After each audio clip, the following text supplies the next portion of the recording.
Rich Rodriguez doesn't hold back when it comes to his press conferences, that's for sure.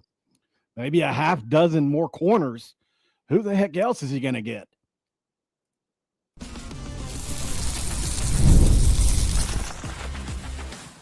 You are Locked On West Virginia, your daily podcast on the West Virginia Mountaineers, part of the Locked On Podcast Network, your team every day. What is up? Welcome in, guys. My name is Mountaineer Paul. I am your host. This is Locked On West Virginia. Thanks for joining, guys. It's funny. I played a clip there of RichRod and realized, it didn't play, did it? So I'm going to play it for you now. I meant to use it in my cold open, and that didn't work. So here we go. Rich Rodriguez on the corners this year. So far this year, I want you guys to hear this really quick. All right. Back that in the portal, got a couple. We got some young guys I think okay, and we still, we talk about it every day. We still may be getting another half dozen or so in the next portal thing. So, and there was a lot more to it, but I will be going over that with you here on today's episode of Locked On West Virginia. He doesn't hold back, man. This is like so different than the Neil Brown scenario. It's not even close. It's not, Neil Brown was, he was a straight shooter too at times. I didn't ever get the feeling that Neil was lying to me. But he didn't spit things out quite as direct as RichRod. And if there's one thing I learned about RichRod, early on covering him, is that he's direct, because I didn't cover him the first time around. I don't even know if in 08 I was watching press conferences like I do now. Matter of fact, I know I wasn't. I didn't start that until Dana, because, the way the internet and social media have evolved, right? I mean, would I have, had I thought about it? I'm sure I would have, because I'm obsessed with, the team for so many years. But I also had other vices at the time that kind of took precedence. So, I would watch the games. But all right, so RichRod had a press conference today. I felt like he addressed a lot while not saying a lot. It's funny how he's able to do that. One thing's for sure is I think things are progressing just like any first year program / team is or would. And that's okay. But I also feel like he may not be happy with some of the positions. And I could be guessing here. Maybe he's just pretending. Obviously, I don't expect him to go out and praise individual people, but I was expecting more group, maybe some group stuff. Like, the O-line looks pretty good so far, or at least okay so far. He's not doing none of that. He's not saying nothing nice. And maybe that's just the way he coaches. It's until I understand more, like by Neil Brown's second or third year, I knew how to read him and how to tell what his tells were. And if somebody was doing good, you could tell by how he reacted. Or if he didn't talk about him at all, you knew, because Neil would name drop a lot. So I don't know RichRod's ticks just yet. And we're still in the era of the press conference cycle where everybody's paranoid that people are dropping in and trying to get info on their players, like tampering wise. So you're just not going to get a lot at this time of year. So I'm going to go over both press conferences on this episode. Rich Rodriguez spoke today. So did Rod West, the new corners coach. And also, if we have time, we're going to talk a little about UCF and what does West Virginia need to get into the Big 12 bye situation, because it's actually not that big of a deal. It's really not. That they need three things to happen. I don't think I wrote them down either. But doggone it, I may not have written that down. West Virginia needs three things to happen for them to get a double bye in the Big 12 tournament, basketball. And I may not be able to remember. We'll see. Let's go over RichRod's press conference. So obviously corners were brought up because Rod West was coming up next. So obviously they were trying to get a question off of RichRod's response for Coach West. Okay, Matt. Yeah, drop it down below. For those of you listening on podcast, one of my YouTube chatters said that they can get.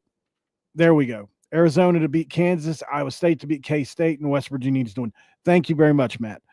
So those are the three things West Virginia has to do, but we'll go over with it more in depth when we get there. So talking about corners, as you saw or heard, RichRod said we may get 6 more. Needs to put them under more pressure in practice now so they can figure that out. He also said it's the hardest position to play early, but maybe besides quarterback. So it's understandable that these guys would be struggling because we do have young guys on the team. We've also got new guys on the team. Although they played a lot of ball, it's still a new scheme. He talked about coaching the coaches. This is the second time he's done that this offseason. I think he's doing it to remind himself as well. But I do think that RichRod is unique in that he gets on to his coaches to a certain extent. Not that all coaches don't do it. I've never seen a guy talk about it publicly, though. Like, yeah, I need to get on my coaches more. Like, that's something happens behind closed doors. Like, I can imagine Neil Brown sat down with Leslie or anybody else, Matt Moore, whoever, and said, hey, this needs to happen. That needs to happen. But never in public. But RichRod's the guy. He's different, like – I watched the press conference of him last year before they played their first game. I think it was their first game. Maybe it was the UConn game. I'll have to go back and check. But RichRod accused somebody of spying on them, literally with binoculars, like the coach of the opposing team. So he can be a hoot at times, obviously, when talking about this. Obviously, right now the coaches, what are they doing right now? Well, they're evaluating every single player. And what he wants to get to a point where he is not yelling at every player. It shouldn't be like that. He should be able to monitor other guys yelling at players and not feel the need to reiterate a point or coach them up, right? That's what they're there for. And he said he needs to get better at letting that happen, also coaching them to do it like he wants it. So in other words, I think he just wants them to get on their hind end a little more. And maybe some guys just like the staff needs to get to a certain level where we practice every day, and the players do too. Lazy and soft guys aren't in game shape. This is a quote that I wrote down from RichRod. And he said it'll be easy to tell. Lazy and soft guys, they're not going to be in game shape even in August. So that's something that I think is going to be fun to kind of keep track of and see if we get anybody on that crap list. So I wrote down here, RichRod seems a little unhappy with the coaches because this is around the time he was bringing up, I need to get onto the coaches a little more. I don't mean unhappy in the sense that he doesn't like the hires that he's made. I just think that he's unhappy with how practices are being run and he wants to get better. He's a perfectionist. That's all I mean. He mentioned, he was talking about the portal and how there's just no loyalty anymore. Although he didn't say that. He said, quote, some guys will throw their jersey in the trash if you pay them enough money. He said some guys will change in the trash, but I think he meant some guys will throw their jersey in the trash. Sometimes he gets speak. I don't know if anybody else has noticed this. Maybe you have, Chaz. He'll get to speaking real fast about something and like the wrong stuff comes out, but I know what he meant. I think this is one of those cases. He said somebody will change in the trash if you throw them enough money. I think he means they'll throw their jersey in the trash, but that just could be me. The stories about the former players coming in and embellishing about how hard their practices were. It's like everybody does it, right? Everybody does it. Just like when I was in the Marines, I tell young Marines all the time, and it's honestly true because you can get away more. You could get away with more 20 years ago than you can now. Just like in 1980s or 70s, you could get away with more than you could in 2003. So I tell young Marines all the time, like, yeah, I got beat up when I was in boot camp by my drill instructor. So I got physically beat up. I had a drill instructor break my nose with the buttstock of a rifle one time. I had a drill instructor punch me in the stomach. I had a drill instructor grab me by my blouse and toss me around. They don't do that these days. They stay within 3 feet, from what I understand. And I'm sure that's not 100% across the board. Similarly here, similarly here, I think it's like that. So, the players are going to embellish and say, no, look, back in our day, it was harder, right? Hold on. I got to get a quick drink here.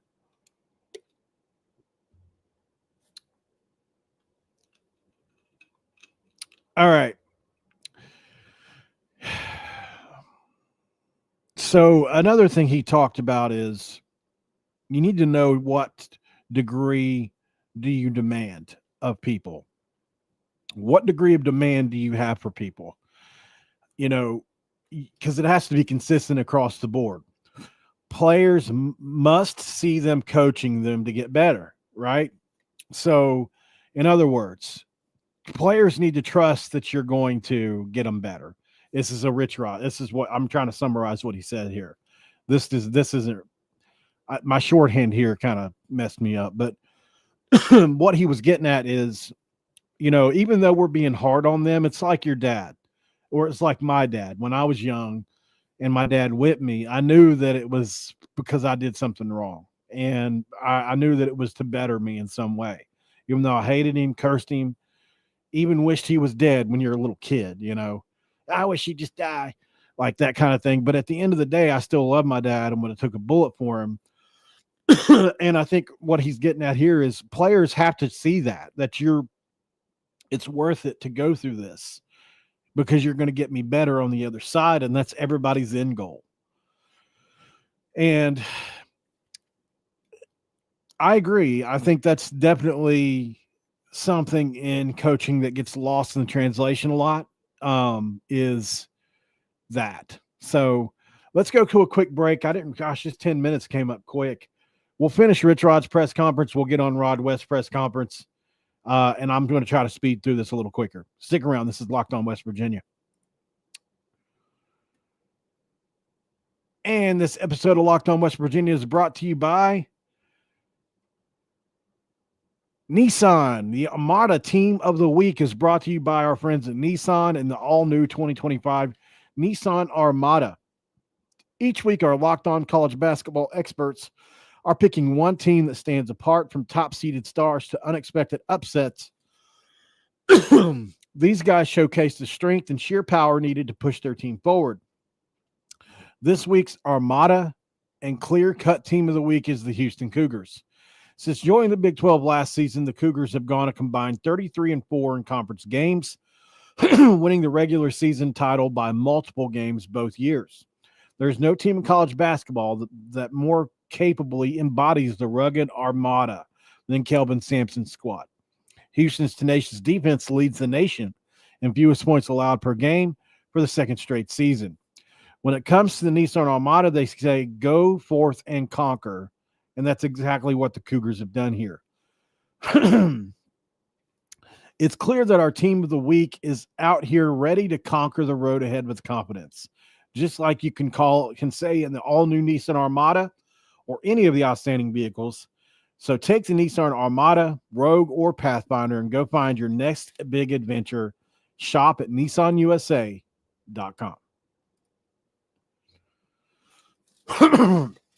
It's segment 2. I got a crack-a-do. I've got something going on here.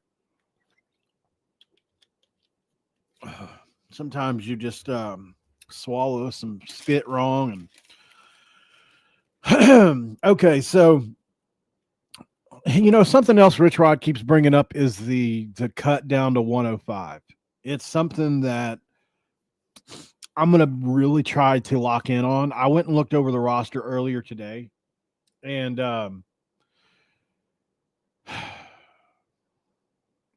there's some guys on there that I can see aren't going to make it. Obviously, there's some obvious ones. And then there are some where, Rod West actually touched on it, and we're going to get to his press conference here next. Because let's see, I'll get to that here in a second with Rod West. I'll retouch on the 105.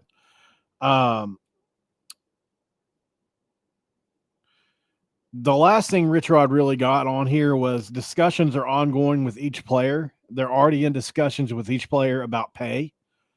and he wants to continue to emphasize earned success. Talked about their NFL model they have and all that kind of stuff. So, I think that's going to be something we look at going forward here is, as we continue to move and shift the roster around, what's that look like? What players are we paying more to? And we'll get a better idea based on the roster, obviously, as we move forward. Heck, maybe some good players even go to the portal this next coming up because, people are finding out right now this may or may not be for them. I really believe that. First of all, my impressions of Rod West were very, very, as far as press conferences go, this is one of the better ones I've seen in years. I was extremely impressed with him. Extremely impressed. I can see now why he got the job. By the way, thanks to Chaz, we broke that story before anybody else had it, much like the Pat White story. So got to give Chaz his props in the chat. He's under Caleb 31 there. Make sure you tell him thank you because he tipped me off to something that nobody else knew about. And just like with Pat White's story, he's helped me be out in front of 2 stories, coaching hires. So big ups to my dude Chaz for that. So we had Rod West today. Was it Rod West or was it the other guy? It might have been Gabe Franklin, actually. Sorry, I may be wrong. Maybe it was Gabe Franklin. Anyway, tradition, winning, and the highest level talent, also playing in a Power 4 conference. The reasons Rod West said that he came to West Virginia. He said RichRod is number 7 among active coaches in wins, and that he has a bevy of knowledge. He said he's known Zach Alley for a long time since they coached against each other when he was at App State and Zach Alley was at Louisiana Monroe, I believe it was. And, he said that the people he spoke to when researching this job spoke very highly of RichRod. In that relationship that he formed with Alley kept going after they played against each other, which is kind of cool. So they met in a game against each other and then continued to talk after the fact, as I'm sure happens in football sometimes as opposing coaches like, hey, I like that guy, or I like how he does this on film. Maybe I should try to make an impression on him, especially down the road. Maybe you can get a job. And this is exactly what happened here. They stayed in constant contact. He said he has 3 C's for his players to basically like as a motto to live by, I guess, as far as football goes, which, you could put this in life too, but you have to be confident, composed, and you have to compete. He said the will to compete. They asked him about the room. He said there's a lot. He didn't want to single anybody out. I'm sure this is at RichRod's behest. But he said there's a lot of potential with the room. The guys are talented for sure, but make sure you're making new mistakes. So one of the things that he was touching on there was, to make sure that you're not making the same mistake day after day. And one example he gave was, places he's been before, he doesn't agree with this coaching style, but at the end of the day, you're coaching where you're coaching, and sometimes you just have to do what the head coach wants. RichRod does not do this, but he said places he's been before allow you to make mistakes during practice, and then when we get in the film room later, we'll correct it. He said RichRod's not like that. We fix it right now. If I see wrong, I tell you about it, right? I'm not going to wait until 3 hours from now when you're not doing it. It really makes no sense. I'm surprised there are people that wait and don't correct it in the moment. Maybe it holds up drills or maybe it holds up practice to do it, but I can see the benefit of each really, but I think I would be on that hands, and it's a more hands-on style, just like he said. Some guys that maybe are more hands-off and do things in the film room, but I like the fact that we've got RichRod more hands-on. He did speak on Chambers, the App State transfer that came He said he didn't come with him, but he followed him to West Virginia. Said he believes he was overlooked because COVID was during his senior year, and he's doing great so far. That's all he said. That's all he said about him. So here's what I was telling you, how you get back to the 105 conversation. Let's do a 6-second break and we'll talk about that. So there's a good chance that some of these corners don't make it, and I'll tell you why. Be right back.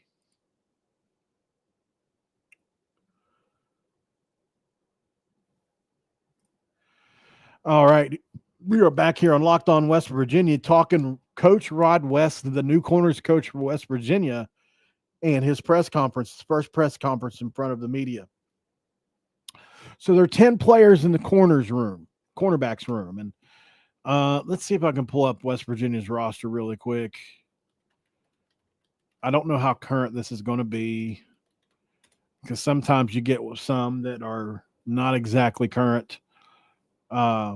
So let's see what this one is. Let's see if we can name really quick as we go down all the corners on the roster. Let's see, running back. Okay, so we got Devontae Golden Nelson, Michael Coach Jr. There's two. Just corners. Jacoby Spells is 3. Wide receiver. Derek Carter Jr. is 4.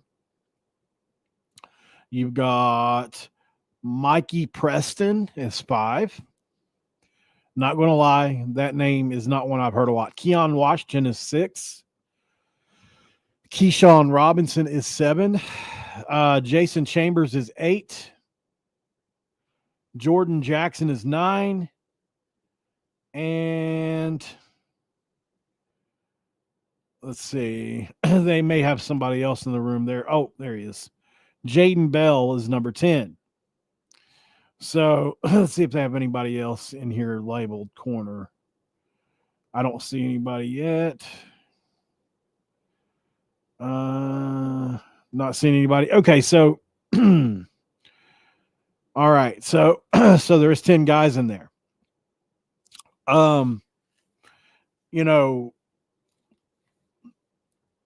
He said it's fluid. He's having conversations with these guys as we speak. Kikor Tarnu, I think is, I don't think he's specifically a corner. I think he plays more than one spot, but I know what you're saying in the chat. And maybe he is a corner strictly. I don't think he is. I think he plays a little bit of safety too. But anyway, I think that it's the bulk of the guys.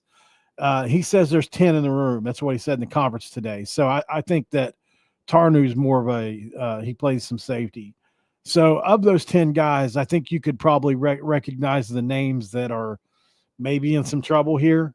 And so there are ongoing conversations happening with these guys, about the future, which is going back to RichRod's point about, well, I mean, if it don't work out, we'll go get 6 more, about half a dozen more. If you look at that list, I mean, I can just tell y'all right now, I don't know for sure, and I have not spoken with anybody, but Devontae Golden Nelson and Michael Coach Jr. are shoo-ins. Obviously, they're going to be staying around.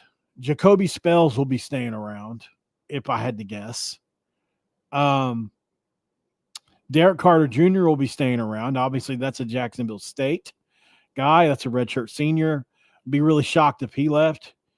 Tarnu is a safety listed here, by the way. And then Mikey Preston, the redshirt freshman, right? So it's one of those things where it may not be that he's a bad player, but maybe not right now. And then again, maybe he's a great player. I'm just saying I don't know a lot about him yet. Keon Washington, another redshirt freshman, 6'1", 175. I mean, look, he could be a great player too. I heard a lot about him last year. Don't know if he'll be, because they got to get better now. They got to have guys that can play now. Then you obviously got Chambers, who probably won't be going anywhere. I mean, it's his position coach, right? From App State. Don't expect him to go anywhere. Jordan Jackson, who we know, who's redshirt sophomore, we know about him. thought he was honestly, I thought he was gone already, but interesting. I have to look at that. Is Jordan Jackson still on the roster? I thought he was gone. Honestly, I really did. Okay, so to touch on a couple other things that Rod West said, he said this scheme is more multiple and versatile than almost any other scheme that he's been a part of. I found that to be very interesting.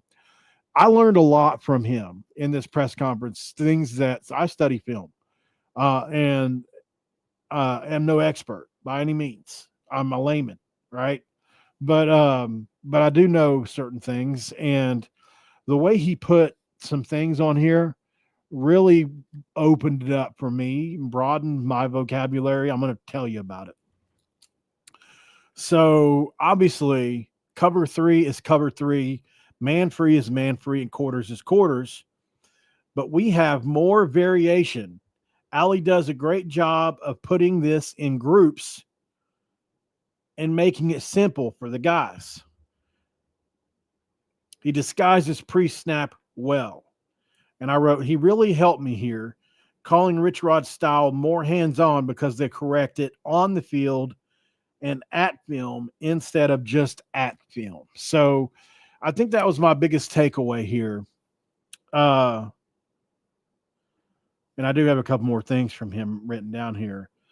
My biggest takeaway, I think, from Rod West was the fact that I just didn't know as a practice that some coaches will correct things happening on the field in practice after practice in the meeting room only, not now when it's happening. That's honestly surprising that happens and is practiced. I understand it in theory, especially if you're a very methodical. I don't want to ruin the flow of practice up. Like next guy's up, you're running, and you just want to keep doing reps. And it sounds like to me that they'll just stop practice to correct a guy really quick, or maybe pull him off to the side and somebody else takes his spot. I don't know. I'm sure they have a system for it. But to me, it seems like how could, I would be the kind of player that if you did that with me, I mean, I could learn eventually in a meeting room setting, but please tell me when I'm doing it right now and show me against whatever I'm doing right now, because it just would be easier for me. So I'm glad that they do that. That gives me a little bit, actually helps me be more confident in what they're teaching. I wrote he won't name anyone, and I underlined it because they just won't put any single names out about anybody. They won't. Well, we got a few minutes left. Okay, so he said he enjoys the challenge of coaching newer young players. RichRod is very direct. You don't have to guess with him. I thought that was interesting. He said football is played with a certain level of violence, and we all know what it looks like. Yeah, I wrote that down because I tell you guys all the time, what's the big thing about a player or coach you bring in? What's one of the biggest things I feel like is important? They have to know what it looks like. Like if you're bringing in a guy to build a Power 5 offensive line, well, if he's never seen one, I mean, not that you can't still do it. It's just like, I feel like it's an important thing to have, right?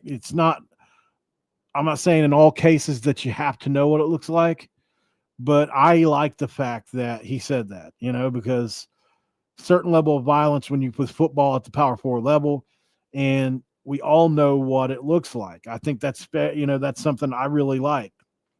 His recruiting areas, which I found to be interesting, he'll be in Alabama, North Carolina, South Carolina, Atlanta, Florida. But he said, and this is something that has been being pushed here the last couple months. They want to move back into PA, Jersey, and certain parts of Ohio and DC. I did a show with a guy at Penn State maybe a month back about this, the fact that we're going to be kind of crowding into this more Penn State than Pitt space in Western PA.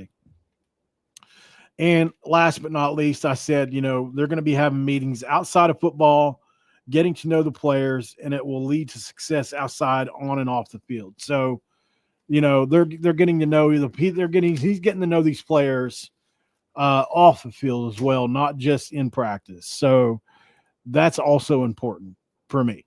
because I think that, like Matt Moore, why did they have such a great room? Well, it's because they were really that close. They really went out and did all that stuff together. So I'm definitely looking forward to seeing Coach Rod West. I think he's going to be great. Loved the press conference. Thought it was very informative. If you like press conferences, if you like learning about the team, I'm sure you could gain a lot from going and watching either of those. Thanks to Mike Ostie in West Virginia Sports Now for the clip. I used the RichRod, by the way. I do have his permission to do that as long as I credit him. Want to make sure I did that before we get off here. And you know what? I'm going to go over a couple minutes. Let's talk about the UCF game real quick before we go. Matt, we talked about it earlier in chat. West Virginia has to – let me see if I can find it. Matt's got a lot of messages in here. Doggone it, Matt. You might have to write it again about what West Virginia has to do. Let's see. There it is. I found it. Okay, West Virginia here's what has to happen for West Virginia to get a bye in the Big 12 tournament. And you're only talking about one day, really, from Tuesday to Wednesday. But you're also talking about an entire 60-minute game. And I think for this team, it's very important. Now, if they don't get it, I can tell you a positive from that too. But let's talk about what they got to do first. In order to get the bye and get past the first round of the Big 12 tournament, which would likely be against Colorado from what I saw the other day. I don't know if it's changed. Arizona's got to beat Kansas at Kansas. Iowa State's got to beat K-State.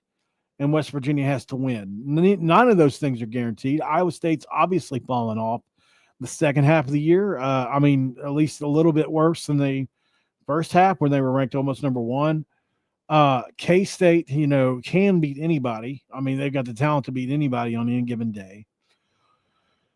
And then going to Allen Fieldhouse is hard to do and win. I don't care who you are. But Arizona is definitely capable. I feel good about it. I think West Virginia's got a shot. This isn't the only variable or scenario that can happen for West Virginia to do this, but we got a shot, so let's keep an eye on it. We'll talk about it. Obviously, the one thing West Virginia's got to do where nothing matters, like Metallica said, nothing else matters, is you got to beat UCF. So that game is Saturday, March 8th at 5 p.m. UCF's a tricky squad. You look at some of the stuff they've done so far this year. Not a lot in the wins column, obviously. But they've beaten some teams they beat this Utah team by 2 more points than we did. They beat K-State, who has beaten us. They beat Oklahoma State by 13 points. They hung with Baylor. They lost to Cincinnati, which, we're just a bad matchup for Cincinnati, I think. They hung with BYU recently. They almost beat Kansas at Kansas, but they lost that by 4 points. Point being is this team can beat us. Let's not pretend like this is a guaranteed win. I think we're going to win the game because we're at home and we're really good there.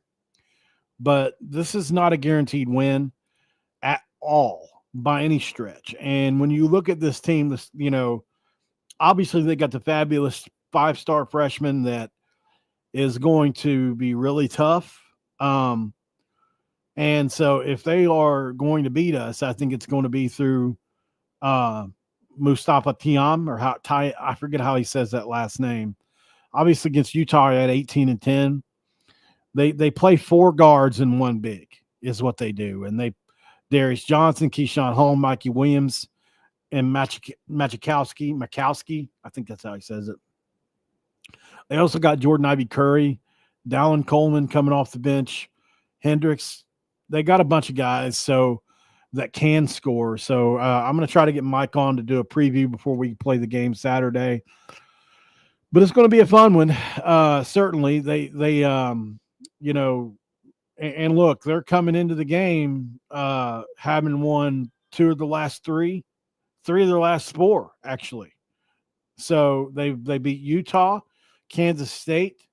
They lost to TCU on the road, and then they just beat Oklahoma State. So they're obviously a different team at home. On the road, you would expect West Virginia to have a great chance to win the game, but let's pay attention to it. I'll do a preview on it. We'll see what happens. And that's really it, guys. So I appreciate you guys for joining. Really fun. I love covering these press conferences. I know it's not dynamic content, but there's a lot to be learned about this year's team. And if you're a football junkie, specifically a West Virginia football junkie like I am, then you get something out of it always. So thank you guys for being here. Thanks for making Locked On West Virginia your first listen. Do me a big favor, make Locked On College Basketball your second listen of the day, because Isaac Shade and Andy Patton, March is here. Be the most informed college basketball fan throughout the madness, and find Locked On College Basketball on YouTube or wherever you get your podcasts.